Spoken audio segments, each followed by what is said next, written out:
tushdi. Unga nima bo'ldi? Sha'niga nisbatan aytilgan gapni eshitib qolibdi. Abu Bakr ham yig'idan o'zini to'xtata olmadi. Shu ondan boshlab mana shu yuk sababli uydagi hammaning ichi ezila boshladi. Ana shu tunda Oysha tongga qadar yig'lashdan to'xtamadi. Uning ko'z yoshlari xuddi duo kabi Madina osmoniga ko'tarilardi. Ilohiy adolat qoyim bo'lishini kutardi. Shu holatda ham Allohning habibi haqida o'ylayverdi. Muborak qalblariga bu gap qanchalar qattiq botgan ekan. Rasululloh esa kutardilar. Robbisidan ilohiy farmon nozil bo'lishini kutar edilar. So'ng bir kuni Allohning habibi Abu Bakrning uyiga keldilar. So'ngra gapirdilar. Sifatida emas, balki haqiqatni gapirishi kerak bo'lgan payg'ambar sifatida. Ey Oysha, siz haqingizda shunday gaplar eshitdim. Aybsiz bo'lsangiz tez orada Alloh buni isbotlaydi. Agar gunoh qilgan bo'lsangiz, unda Allohga tavba qiling. Men payg'ambar Yoqub alayhissalom o'g'illariga aytgan gapni aytaman. Endi chiroyli sabrdan boshqa choram yo'q. Siz vasf qilayotgan narsada yordam so'raladigan zot yolg'iz Allohning o'zi.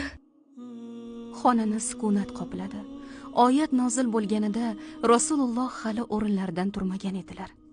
Oyatning og'irligidan terga botib ketdilar.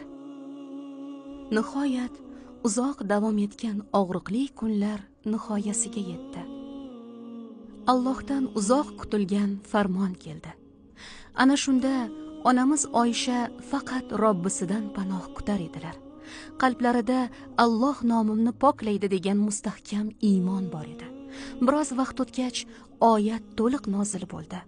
Rasululloh alayhissalomning ana shu holatlari nihoyasiga yetgach, tabassum bilan o'rinlaridan turdilar. Birinchi aytgan gaplari: "Ey Oysha, Alloh sizni pok deb e'lon qildi." Ana shunda Abu Bakr xursand bo'lib qizining peshonasidan o'pdi. Endi hech bir so'z bulg'ay olmaydigan haqiqat oshkor bo'ldi. Alloh azza va jalla Oyshaning ismini vahiy bilan pokladi. Alloh shunday dedi: "Albatta, ushbu dahshatli tuhmatni o'ylab topganlar o'zingizdan bo'lgan bir guruhdir. Uni o'zingizga yomonlik deb hisoblamang, aksincha u siz uchun yaxshilikdir.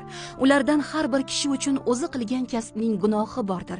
Ulardan gunohning kattasini ko'targan kimsaga buyuk azob bordir."